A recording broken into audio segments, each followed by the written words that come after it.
Welcome to the J. Scott Outdoors podcast. Today we have Trail Kreitzer of goHUNTcoms on the line. Trail, how you doing? I'm good, Jay. How are you? Good. The last time I was talking to you, I think we were doing a Utah breakdown, and then I think you were telling us about your Arizona archery hunt a couple years ago. Today I want to get you on here to talk to you about New Mexico. We've got a draw deadline coming here in like 5 days. I believe March 22nd is the deadline for New Mexico. So I've already done a few podcasts on New Mexico, but I wanted to have you on because you hunted there last year and you have experience hunting in New Mexico. And so for those people that are kind of waiting to the last minute, maybe this weekend, to put their apps in, I thought revisiting New Mexico would be good, and I thought you'd be a great person to do it. Before we get to that, how are you doing, and where are you right now, and what's been going on with you as far as you shed hunting yet, or what's going on? Yeah, doing good. I'm here in southern Utah in Cedar City still. Currently, I explained to you a little earlier, but I'm holed up in my loft here above my garage. I got a 4-year-old at home, and my wife works at home, so I'm trying to find a quiet spot. So if you hear him in the background, I guess just ignore it. But yeah, doing good. The weather's finally started to warm up a little bit here in Cedar City, and we've got some sunshine and mid-60s, and it definitely feels like shed hunting weather. But we're still under that shed hunting stoppage until April 1st, and so they put a hold on all shed hunting across the state of Utah until April, just to keep some of the pressure off those animals. They've had a pretty tough winter in northern Utah, and I don't think they wanted to add any more pressure to the southern region. So yeah, but I'm hoping to get out. I'm hoping there's still a few out and they haven't all been poached and picked up. But yeah, doing good. Awesome. When it comes to New Mexico and applying for New Mexico, I get a lot of people. Well, let me back up. I get a lot of people sending me messages about Arizona, and they'd like to apply in Arizona. And then, I tell them, well, usually it takes, for archery elk, quite a few points, and even with the new change. But then I tell them, man, New Mexico is a level playing field, or a more level playing field as far as there's no point, so at least when you apply you do have chances to draw tags.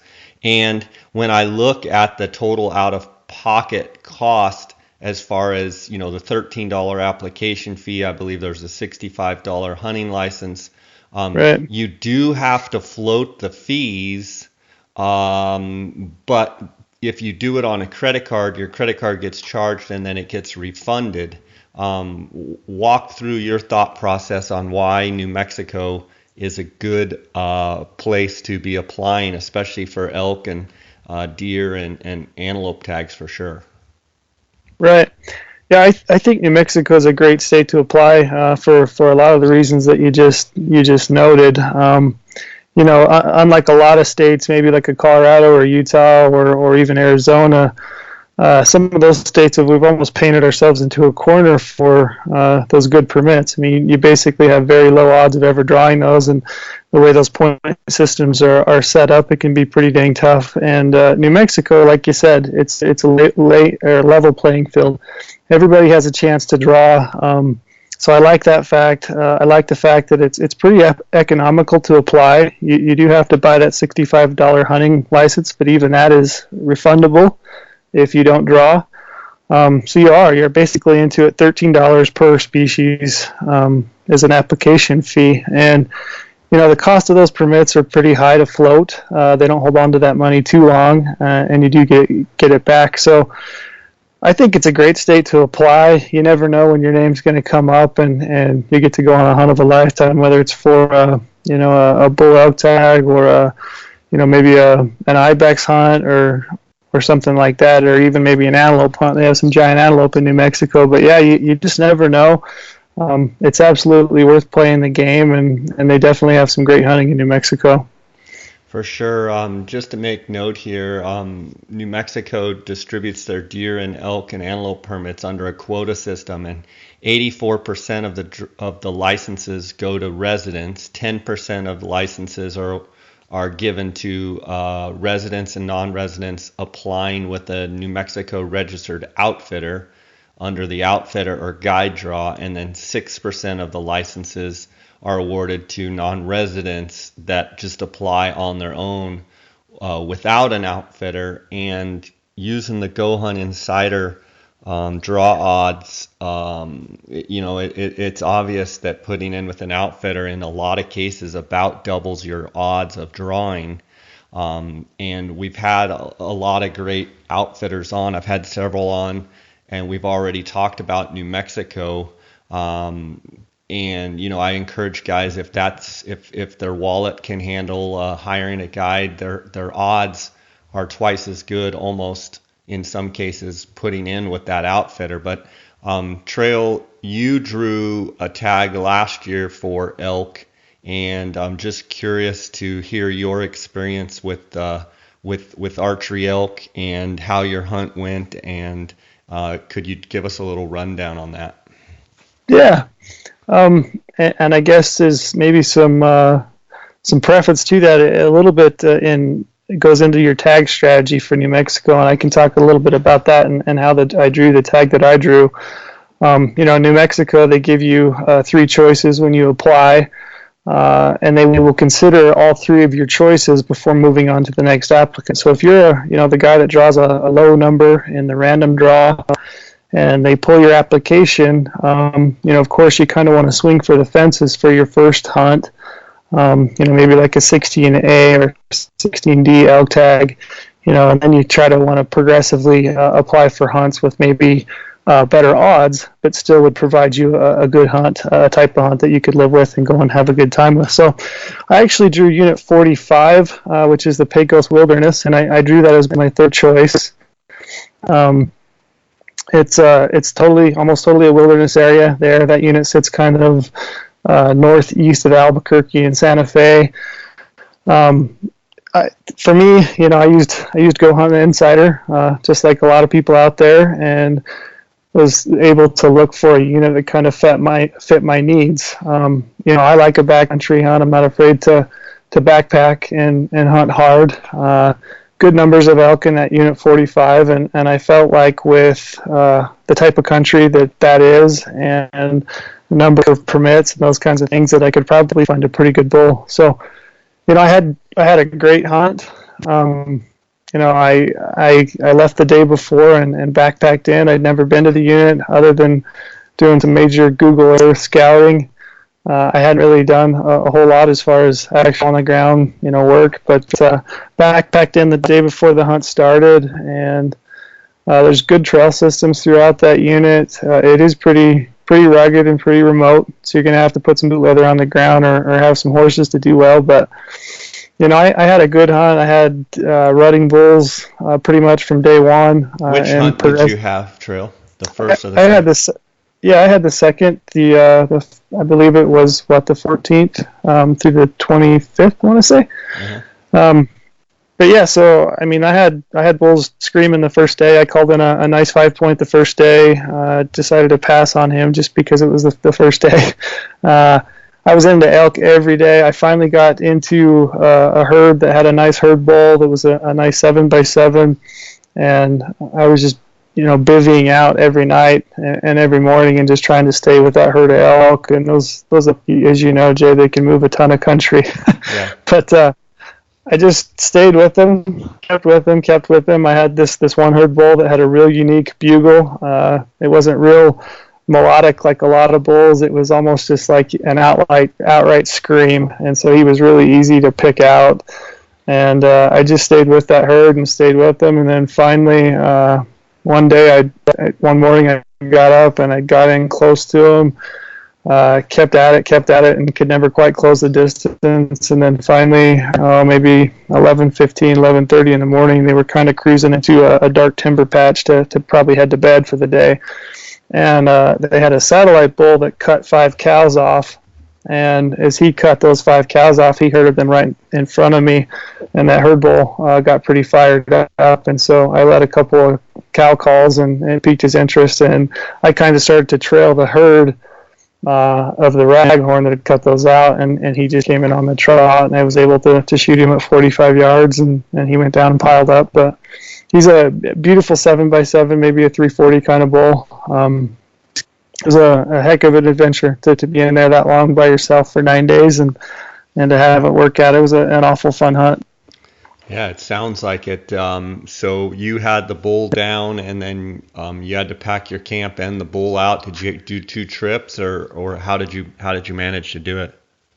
I'd actually got in touch with a gentleman that has some horses that lives there near Pecos. He works at a place called Circle S Stables. Anyway, I have one of those Delorme Explorers that I can message out, and so what I'd done is made arrangements where I could message my wife the UTMs, the GPS coordinates for where I was at, and then she was able to actually call this guy with horses and give him the message, and he came in and met me on the trail there, and we were able to go in and get the bull out. So it worked out pretty good. I didn't have to haul it out of my back, thank heavens. Yeah, for sure. What kind of country is that you were in there in 45? It's pretty heavily timbered. Like that's the thing. Ponderosa pine or even more dark timber?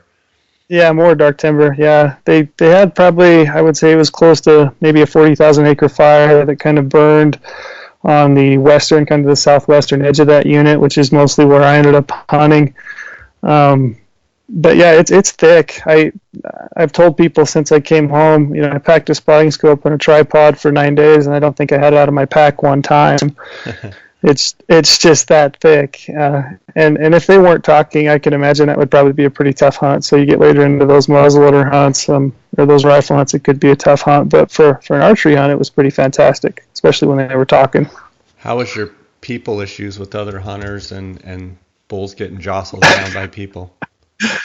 That was the funny things. I was telling my wife I didn't see another soul the entire time I was in there, and I don't know if that's just because I wasn't sticking. I didn't really stick to the trail system completely. I took one trail in, I took another trail back out, but other than that, I was off trail and kind of hunting back into the deep timber stuff. But I didn't actually see another person. I saw other trucks at the trailhead, but I didn't see anybody else, which is kind of weird.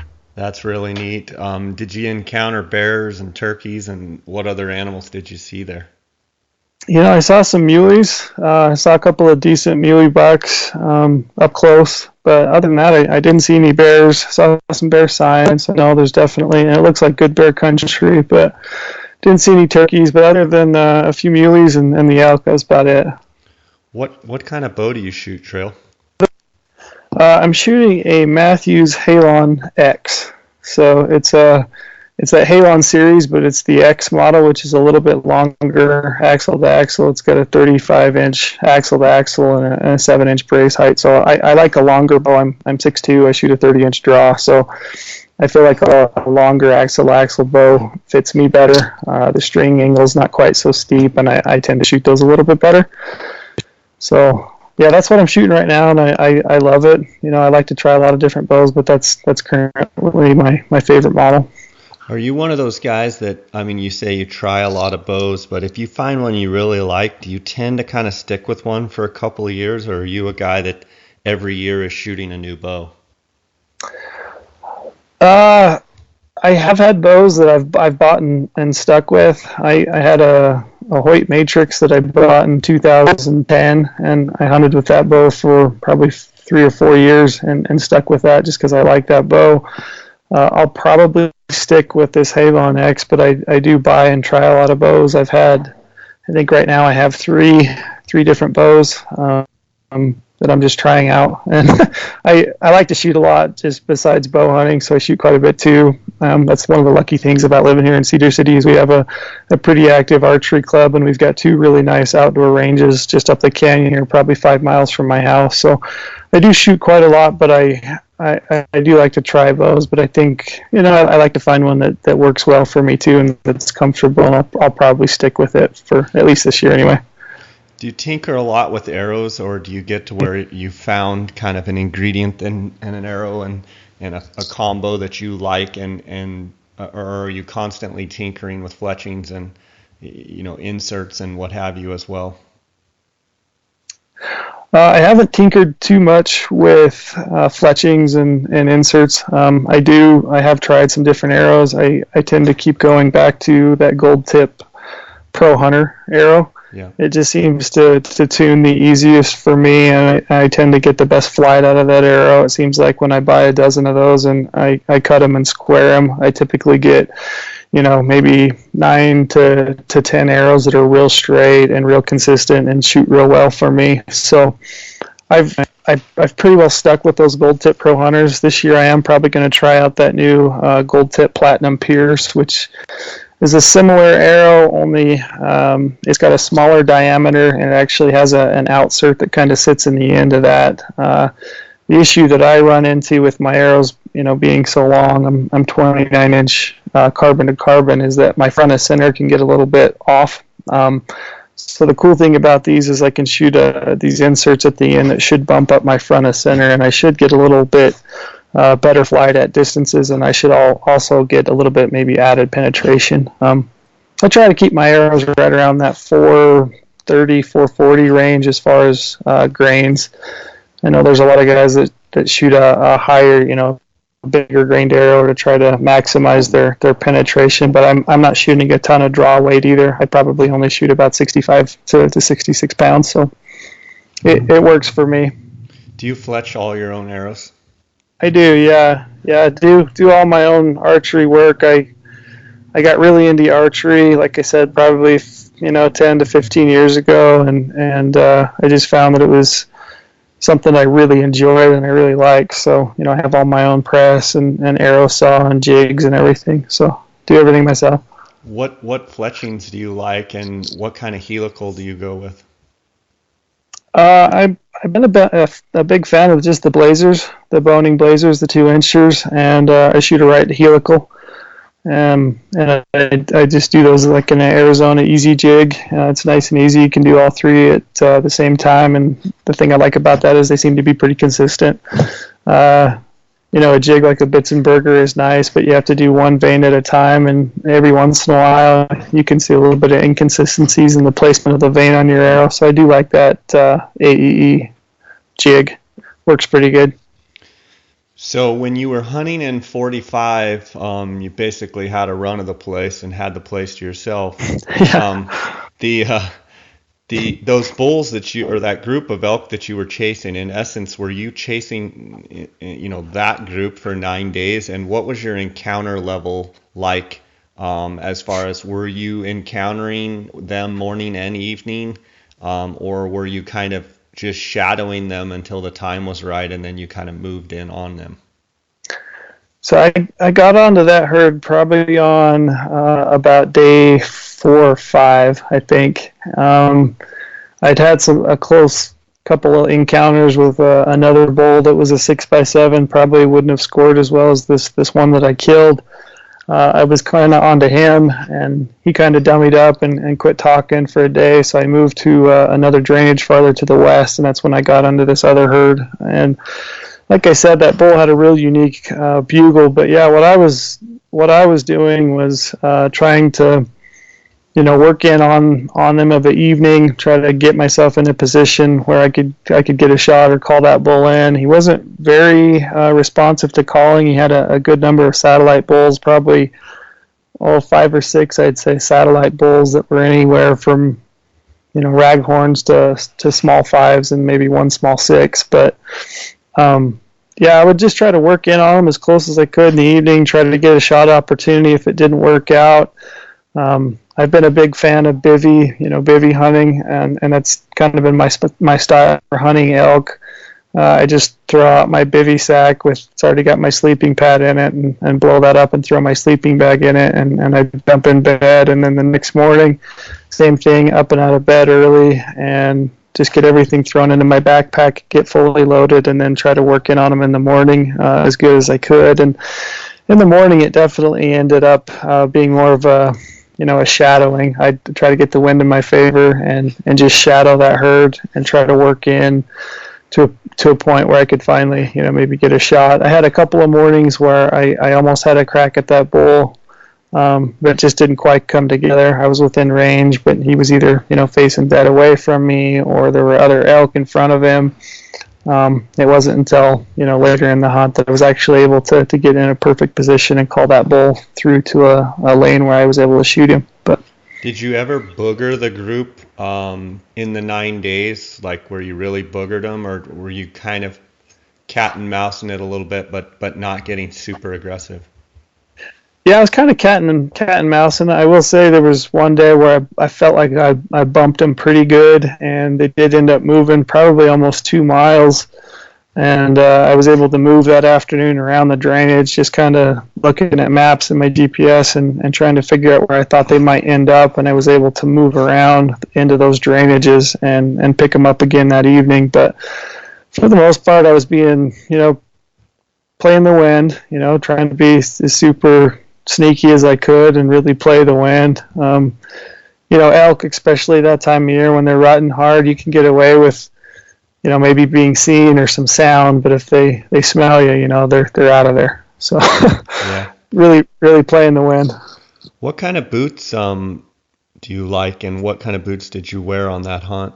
Or Yeah, so the last couple of years I've been wearing a German-made boot. The company is Hanwag. It's HANWAG, and the boot that I've been wearing is called the Alaskan GTX, and that tends to fit my foot better. I'm Kreitzer. Obviously, I'm German. I don't know if that has anything to do with the shape of my foot, but a German-made boot tends to fit my foot better. So whether it's a Loa or a Hanwag, it tends to work a little bit better for me than maybe like a Zamberlan or a Kinatrek or an Italian-made boot. So that's what I've been using the last few years. I'm kind of a boot junkie. I've got a couple of pairs on order that I'm going to try this year, and we'll see how they do.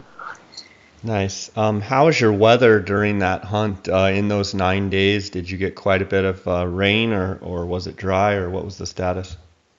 It was kind of a mix. I did get some rain. I think I had one day that it rained almost the entire day, and other than that, I would have periodic rainstorm that would blow through. The day after I killed that bull and I was able to get the bull out, it rained really hard that day, and I had a long hike out in the rain. But I killed that bull at 11,000 feet, so it was pretty cold for a September hunt. I had definitely had some nights where it was cold, and I wished I'd maybe packed an additional layer, but it was cold at times. From an elk behavior standpoint, what did you notice the days when it didn't rain, and what did you notice, during the rain, after the rain? Was there any particular things that the elk did, that you could note that you observed with the changing of the weather? Yeah, it seemed like after the day that it rained really hard, leading up to that, it was pretty good activity. Obviously during that rainstorm, when it rained real hard, there was very little. That barometer dropped, and I didn't see a ton of activity while it rained hard. On the tail end of that, we had the sun. The sun peaked out, and it got a little bit warmer, and it was calm, and it seemed like it really fired up then. So yeah, those tail ends of a storm can be good, and then on the beginning of those storms, it seems like before they're coming in, it seems like they'll move around a little bit, they'll get some feed, and then look like they're going to hold up for some time while that storm blows through. Seems like when the actual rain is happening, or the squall or what have you is, blowing and nasty, it's been my experience that they kind of hole up as well. And Yep. you hear people say, "Oh, it's gonna, the storm, and they're gonna rut like crazy." Well, I'm curious your thoughts, and what you just observed kind of falls in line with what I've seen, where once it kind of settles down and it calms back down and mellows out, that they get back to getting out and getting in the open a little bit more, or at least getting active, getting on their feet and running around and bugling. But they kind of hunker down too, has been my experience. Yeah, absolutely. I think so too. They're going to ride out a storm just like I was. Yeah. But yeah, on the tail end of that, it can be real good. Let's go ahead and dive into some of the units. I think you made a point that your strategy is to go for a 16A or a 16D tag, either first or second hunt on your first or second choice. But then, as you taper down, so to speak, your third choice is maybe some of these more what guys would call maybe mid-tier type units where maybe you're not seeing those 350 360 370 380 bulls, but you're seeing 280 to 330 Hmm. 340. Are there some other units out there that a handful of units that you say kind of keep your eye on these units? Yeah, I mean, I definitely think there are. There's a few units, maybe a unit like 13. I don't know if that's a total secret. There's some big bulls that come out of 13 every year. It's got kind of a complex mix of private and public and reservation lands, but every year it seems like there's a big bull that comes out of that unit, and it definitely has the potential for a big bull. Unit 17, I didn't talk about it earlier. Obviously, it's a tough unit to draw, but that has good bull potential. I don't know that I would consider that maybe one of those mid-tier units, but certainly a unit worth noting when you talk about New Mexico. Um, as far as like those other mid-tier types, with maybe decent odds, maybe a unit like 52. A lot of elk, high populations, possibility of killing maybe a 280 or 300 kind of bull is pretty good. 34, 36, I don't know if those would be considered mid-tier as far as draw odds go, but as far as trophy potential, those are good units that can produce maybe a 320 up to 330 kind of bull. There's a lot of opportunities in New Mexico. Maybe even like what is it, number 55, unit 55, the Via Vidal could be really good for a nice mature type of bull. So that's the good thing about New Mexico is you literally have so many options. There's all kinds of different opportunities. Yeah. I'm looking at the GoHunt Insider draw odds here, and I'm looking at Unit 45 for the hunt that you Mm-hmm. had. Last year there were 97 applicants for 5 tags, and so your percentage of draw was 6.8 in the non-resident, non-guided pool. Right. And so you made the most, getting drawn at 6.8%, you made the most of, shooting a 340 bull. For that unit 45, is that, towards the upper end of bulls? Do you feel like that's a really good bull for that unit?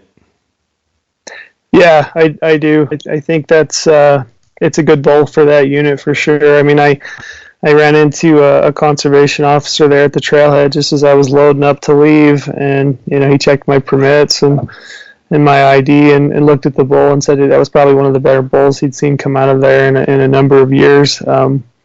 But looking at that country, I definitely can see how a bull could get big. I mean, there's good feed. Like I said, there's a good fire that blew through that country. The feed's excellent, and it's pretty remote. So a bull could definitely find a hidey hole in there and get some age to him. But yeah, I do feel like I didn't see any other bulls better than the one I shot. Yeah, and I'm looking at again at the GoHunt Insider, and I'm looking at 2015. In the non-resident pool, there was 55 apps, 5 total tags. The draw odds were 12%. Obviously, Mm-hmm. 97 apps went in 2016, so the applicants almost doubled. Probably Right. after this podcast, it'll probably go to about a 0.5%. But I bring that up. You work for GoHunt. Yeah. Obviously, but this insider tool is so amazing because you can go and look and compare the draw odds from prior years. You can go down here and look at the harvest success. You can compare the tag allocations. From 2015, there were 63 residents, 5 non-residents, 7 in the guided draw. Whereas in 16, so that was 15, 16, there's 63 resident, 5 non-resident, and 8 in the guided draw. And so you can look at where the trends go. And I want to encourage the listeners, if you're not a Go Hunt Insider member, you can use the J Scott promo code. Sign up. You're going to get a $50 KUIU gift card. But Trail, asking you, you obviously work at Go Hunt. You obviously know how the Go Hunt Insider works very well. Mhm. What do you see as the advantages of being able to research units using this tool? Yeah, I mean, in my opinion, it's a game changer. It takes all that information that is out there, whether it be from a state harvest report, draw odds, all that information. It puts it into a really nice, concise, workable package. I can basically filter down to the types of units that I'm interested in 5 minutes. You brought up that hunt that I hunted. I hunted the second archery season. Very quickly I can look at the draw odds for the first archery season, which are September 1st through the 24th. I can see the harvest success for the last 5 years. I can see the number of permits, my draw odds. I mean, I can very quickly compare different hunts on the same unit. I can compare, different hunts on different units. It's so easy and user-friendly that you can really tailor your searches to what kind of hunt you're looking for. So yeah, for me, I mean, it's an incredible tool. I think it's a game changer in my opinion. For sure. Let's move on to talking about deer. Yeah. And what do you know about New Mexico deer? Obviously they have opportunities for mule deer and coos deer. Give me your Mm-hmm. thoughts on that. So I mean, New Mexico isn't typically known to produce a lot of big bucks outside of maybe a few units. When you're talking about big mule deer in New Mexico, you're usually talking about 2B or 2C. Obviously those are where the bulk of the better bucks are coming from. That 2B is a little bit dependent on migration from Colorado. So late season, if you get some good cold weather and some nasty snowstorms in that area, it can definitely put some more deer into 2B, and it can be a good hunt. 2C can be good. It's probably a few more resident deer. Both of those units, could pretty regularly produce, 170, 180 to maybe even up to that magical 200-inch mark. So, I mean, those are typically the ones. Another one you might throw in there would be 5B, which is more of a traditional high country type of hunt, and they do produce some nice bucks out of that unit, but it's primarily a factor of how they manage that. Beyond that, they just have a lot of opportunity type of hunts, and it is a good opportunity to get out and still go deer hunting. Maybe a unit like 13 or 16 or 17. 17's got pretty decent harvest success. They don't have high deer densities, but you can still definitely find deer to hunt and, potentially take a nice representative buck. You spoke about coos deer. I know you're kind of a coos deer nut, right? Yeah. Do you apply in New Mexico? Kind of. No, actually I don't. I don't for coos deer. Yeah. Coos deer in New Mexico, you've got unit 23, 24, and 27. Right. And, with the opportunities that I have here in Arizona, for me, it comes down to a time issue of, Right. trying to manage, all my Mexico hunts and everything that I have going on in the fall. It's one of those things. They do have some quality deer. It seems like every year there's a pretty darn good buck, 115 or 120 inch buck shot in New Mexico. I think Right. there's some giants. I think New Mexico, in my opinion, probably has a little bit more untapped or untouched places that are kind of wild areas that you can go in. Yeah, I'd agree. But with all the opportunity we have here. It's just something that I don't focus on. What are your thoughts on Coues deer in New Mexico? Yeah, I agree. I'm kind of on the same page. I think probably overall, Arizona is a much better option as far as numbers and potential. I do think there's some decent deer hunting in New Mexico. You spoke basically about the same units that are kind of on my radar, which is 23. Then you've got the Burro Mountains, which is a separate unit within Unit 23, which can be pretty good. Unit 27 you mentioned right there against the Arizona border could be pretty good. 21A could be decent, and they will pull some decent bucks out of that, and then maybe also Unit 24, which you noted. But the cool thing about New Mexico is you can mix and match your choices for deer. I mean, you could throw in a mule deer hunt for your first two choices, and throw in a Coues deer hunt for your third choice. So always an opportunity that way, and I do think you're spot on. I think there is some untouched country, and it seems like those deer aren't. It seems like a lot of other states, all those big animals people really know. They know them, Yeah. almost have them, named, and I don't seem to hear that or see that out of New Mexico. So you never know. You could kill a giant in any one of those units, I think. Yeah, for sure. Now I know you hunted antelope last year in New Mexico. Yeah. New Mexico for antelope, it's a little bit goofy. Tell me what you know about New Mexico antelope. Yeah, so I drew an archery permit in Unit 18, so I had 18, 36 and 37 that I could hunt. As an archery hunter, I was only able to hunt open public lands. I was limited to the state sections. Which made it pretty tough because I saw some nice bucks on private lands. If you draw a rifle permit in New Mexico, on the flip side, you'll be assigned to a private ranch, and that's the ranch that you'll be able to hunt. And you don't have any kind of leeway. You don't make that decision. You just get assigned to the ranch that you're going to hunt. So it could be top tier, could be great, and it might just be so. But yeah, they do kill some nice antelope. I mean, I hunted a couple of bucks that I thought would push that 80-inch mark. I ended up settling on one buck, and I hunted him every day that I was down there. He was a real wide buck, kind of flayed out at the top, and I really liked the looks of him. And I was within bow hunting range, 40 to 60 yards, probably 5 different times, and was just never able to get a good shot off on him. But I helped another guy that was from Texas that had drawn a tag. I helped him kill a buck that I had scouted, which was really cool to help him out and get to see that buck on the ground. But yeah. Now I know the next thing I'm going to ask you about.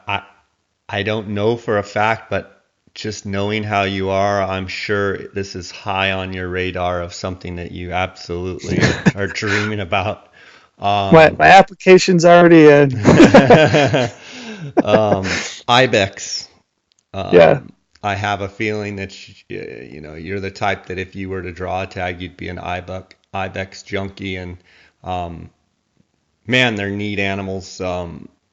It's just what's your thoughts on the Ibex? Yeah, and you're spot on. I already do have my application in for an archery hunt there in the Florida Mountains. They have 2 hunts. They've got an October and a January season for archery. I'm fully aware that that's an uphill battle. I mean, harvest success is typically 10% and lower for those hunts, but for me, I'm not really hung up on whether I harvest an Ibex or not. I more just want to experience that type of hunt. I know that that's a pretty rough and rugged mountain, but you're spot on. Those animals are just incredible. So, yeah, for me, I'm definitely all in on that, and I hope that one day I get the chance to hunt those. But for everyone else, I have a lot of friends that apply for that. They typically apply for the rifle hunt and the muzzleloader hunt as a second choice, and New Mexico is a state with a muzzleloader. You can shoot a pretty modern muzzleloader setup with a scope, and that can still be a pretty good hunt. So, good numbers of animals, still pretty decent trophy potential. Might not be what it was maybe a few years ago, but they still kill some giant ibex. And for me, it's like I said, I just want to experience that hunt once. Yeah, and for you, would you rather have the October or would you rather have the January hunt? I think I'd rather have the January just based on the weather. It'd be a little bit cooler. Hopefully, I wouldn't have to Less pack so. rattlesnakes. Yeah, yeah, yeah. Not a huge fan of rattlesnakes, so I'd rather have that January one. But I would certainly take either one just for the opportunity to hunt them. For sure. And then Oryx, is that something that you're into at all? That Yeah, I mean, I haven't applied. I mean, they're an awfully neat animal, really cool animal, and you definitely have some neat opportunities there to hunt the White Sands Missile Range, and they do have a couple of different units. They've got the Stallion Range and then the Rhodes Canyon. I had a good friend that accompanied a buddy this last year, and they went down, and he started sending me pictures of their hunt, and they harvested a great buck, and it was just, at that point, I really started to think heavy about it just because it looked like such a fun hunt. But yeah, another cool opportunity that's unique to New Mexico for sure. Yeah. And then sheep, you obviously apply for sheep. Do you mix your application and Yeah. So for sheep, I mean, it's tough as a non-resident in New Mexico. They'll likely have up to 2 permits maybe in the guide draw for Rockies, and up to 2 for deserts in that guide draw. And then as far as the regular draw, you're basically looking at one Rocky and 1 desert. So for me, it makes sense to apply for the best units out of the gate. I typically go with the desert. So I go with that Ladrone unit, and then maybe the Hatchet Mountain, and then for Rockies I'm probably looking at that Rio Grande of the Latier. But I kind of mix and match. But yeah, I apply, and I guess you just never know. You only know if you don't apply, right? Yeah, and the thing is, in New Mexico, the sheep hunting, if you get a tag, it pretty much all the units have good rams. So I mean, they limit the numbers of tags. There's very, very few tags, but I mean, I would take any sheep tag in New Mexico. Oh, absolutely. Yeah, I me mean, as well. I would take any sheep tag anywhere, to be honest with you. But New Mexico is a must put in for state in my mind if you're a sheep hunter, just because of the quality. Odds for any type of sheep hunts are horrible, but Right. you could kill a good ram, rocky or desert, in pretty much any unit. I mean, some are a little bit better than others, like you mentioned, but it's just you got to do it if you're a sheep hunter. Right. Yeah, no, I think they had a banner year last year. I mean, I think they killed 9 Rockies that were over 180, and a pile of 170 type of deserts. And you're right. I mean, for the $13 application fee, why not? Absolutely, you got to have your name in the draw. For sure. Have you already drawn any hunts, or do you have any hunts on the books already for this coming year that you know about? Do you got Yeah, anything going on? yeah. So I drew a Wyoming general season elk tag. I hunted unit 61. Probably it's been 3 years ago, I guess, and looking at the point creep there in Wyoming, I just decided rather than chase that again, I would just throw in and do general season, and I'm primarily a bow hunter, so I think that those general season archery elk hunting opportunities in Wyoming are way underrated. So I'm going to go up and give that a go. I This last fall, we went to Kodiak and hunted Sitka blacktail. And there were 6 of us that went, and we just had such a good time that we decided we wanted to go and try to do that again. So I've got me and a group of 3 other buddies are going to go up and do that again the first week in November. And we had such a good time last year. I mean, tags for $150. You can buy 3 tags. So the price has changed now, but we were fortunate enough we bought ours last year before they went up. But yeah, we're going to do that, and then I just have a general season dedicated hunter deer tag here on the Dutton, which is right out my backyard of where I grew up, and kind of my favorite unit to hunt. Yeah, so being a dedicated deer hunter in Utah, you only get to kill 2 bucks every 3 years. Where Right. where are you in that cycle? Where are you? Have you killed a buck? Can you kill a buck this year? Where are you at? So I'm on my second year. I hunted last year pretty hard and did not harvest.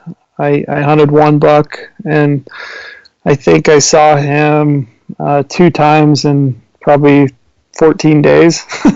For maybe a total of about 6 seconds was all I saw that buck. Just enough that I knew he existed was about it. But Just enough to uh, keep you going and give you yeah, nightmares. yeah, just enough to drive me crazy. But yeah, I didn't harvest last year, so I've got 2 years left. So I'll want to harvest this year and then next year. So I'll probably put my time, back in on that. I really like that Utah muzzleloader season, so I'll probably try to put some days in there, and then also during the bow hunt. So And just to be clear to the guys listening, Utah has a dedicated hunter program, and it's for resident. I believe it's for residents only. you And can do, yeah, non-residents and residents actually. really, I didn't know that. Huh. Yeah, yeah, non-resident can draw into the program.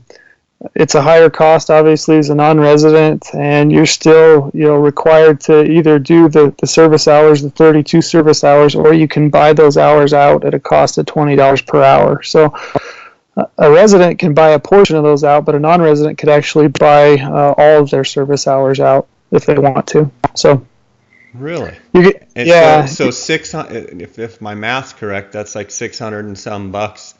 So in other words, the thing that intrigues me so much about that is the fact that the way the dedicated hunter program works is you can actually hunt the archery season, you can hunt the muzzleloader season, and then you can hunt the general season, and you get to hunt all of those seasons. Correct me if I'm stepping out of turn here, but that's the way I interpret it. And what an opportunity if you are a deer nut. And it helps, I'm sure, for you to be a resident where, you right. can hunt all of those seasons. You can only kill 1 buck, but what an opportunity. Right, yeah, you're spot on, and we're beyond the Utah deadline. But for next year, if you guys that are out there that are non-residents are interested, if you ever thought you might want to enter into that dedicated hunter program, you can actually get a preference point for the dedicated hunter program and also for general season deer. You can apply for both, and they do the dedicated hunter drawing first. And if you're unsuccessful in the dedicated hunter drawing, then you actually still go into the general season drawing, and you could draw a general season deer tag. So it's a really cool opportunity. I actually think it's the best opportunity that you can get to kill a big buck on a general season unit, because just like you're saying, you can hunt that buck, archery, muzzleloader, and rifle.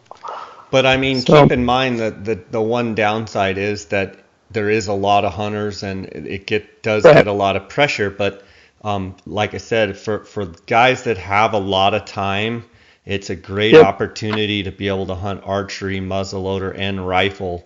And you live there, so you know where those bucks live all year long and where they transition, where they are in the summer, where they are in that muzzleloader, and then where they are in the rifle. And obviously from your story last year of chasing a buck over and over and over and only getting to see him one time in 2 weeks, it's not easy. I don't want people to think, oh yeah, I'm going to do the Right. dedicated hunter program and go out there and slay a giant. But if you were retired, or if you were in the position where you could spend a lot of time, and really you don't have to spend a lot of time. It's just what an opportunity if you could spend the archery season, really trying to pattern a buck. If you don't get him killed, try and kill him on the muzzleloader hunt. If you don't get him killed, try and figure out where he goes for the rifle hunt. Just creates for a cool story because you get to chase him with 3 different weapon types. Yeah, So and I just think that's pretty neat. it is cool. It's a unique opportunity, and it's fun. I've had really good luck in being able to scout a buck, hunt him through the archery hunt, and haven't been able to get it done. And then I've killed, a number of decent bucks, good bucks on the first day of the muzzleloader hunt, because, those deer during that muzzleloader hunt here in Utah, they're still pretty well up in their summer range. They're still bachelored up. They're still not too far from where they spent their summer. So it's a cool opportunity. I'm definitely a fan of that dedicated hunter program. I want to take a second here to thank the sponsors of my podcast. Obviously, I mentioned goHUNT.com, Insider, KUIU.com, PhoneScope, and the Outdoorsmans. And you guys can check the show notes down below when you download this episode. And you can go on my website, jscottoutdoors.com. And there are promo codes that you can use with each company where you guys can get discounts. I encourage you guys to, if you like the podcast, I appreciate your support, but I appreciate you also supporting the sponsors of this podcast. I want to thank them for their support. And Trail, the only other question I have for you is, I want to know, be honest with me, how many times that you've been talking to me now in the last hour that you've checked your credit card for for Arizona, because today is the 17th of March, and credit cards have been getting hit all across Arizona, and my phone's been blowing up. I've had it off, fortunately, so it's not buzzing, but I'm seeing here I had it on Do Not Disturb, and everyone's, I drew this, I drew that, and I'm just curious if if your phone's been blowing up as well, or if have you drawn yet, or what's the status? I haven't. I haven't had any notifications. I have. I'd be lying if I said I've been checking for sure. So I had a cool. My oldest this year turns 12, and so this was the first year he finished hunter's ed, and I was able to put him in. I mean, Arizona's so cheap; you can put your kid in for $5. So. I put him in also, and slim odds, but you never know. So I definitely have been hitting refresh on my phone. For sure. Well, that's you getting out at all turkey hunting this spring, or what's your spring plans here? I have some friends from Montana, and I keep digging them a little bit on trying to let me come up there and hunt spring spot and stock bear with them. So nice. I'm gonna try to do that if I can. Yeah. That, and then, probably shoot my bow a bunch, and then hopefully do some shed hunting when it opens up here in Utah. So, between you and Miller down there in Vegas, yeah. You couldn't get two more bow geeked out dudes. And I love it. I say that with all due respect, but you two together being on GoHunt staff, it's like, oh my gosh, you got two of the most techie, like into like all the details, which I love. I love it. I think it's awesome. And he's just a one in a million as well, talking about all of his stuff, and that the passion you guys have for bow hunting. And it's not that I don't have it. It's you guys dive into a whole realm of details that just it's awesome. Love to see it. Love it. No, it's tons of fun. Brady's such a great guy, and I think you're right. We are. I don't know. It's just what I like.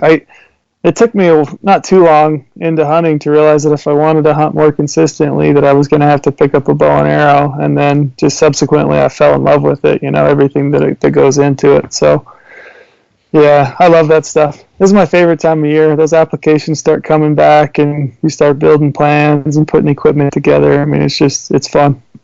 Sounds good, buddy. Well, I appreciate you spending some time with us, and congratulations on getting a great bull last year in New Mexico, and getting to hear about that story. And I know, like you had your Arizona elk tag a couple years ago, and I know how much you love archery elk hunting, and you did a late elk hunt a couple years ago in Arizona. So for you, they don't necessarily have to be bugling. I assume you like that a little bit better, but you're just a diehard archer, and I really like that about you, and I appreciate you coming on and sharing your expertise with us. All right. Yeah. Hey, thanks for having me. It's always fun, so I appreciate it. All right, buddy. Take care, and God bless. And I hope that just because you haven't got a hit yet in Arizona, I'm hoping maybe that Maybe you'll get another hit today. I assume, usually it takes about 4, 5, 6 days to, hit all the cards and what have you. But certainly it doesn't help when everybody's getting hits and you're sitting there checking theirs and nothing's going on. But keep the faith Right. because I will. okay, sounds good. All right, God bless, buddy. Yeah, thanks, Jay. Bye bye. Okay, bye.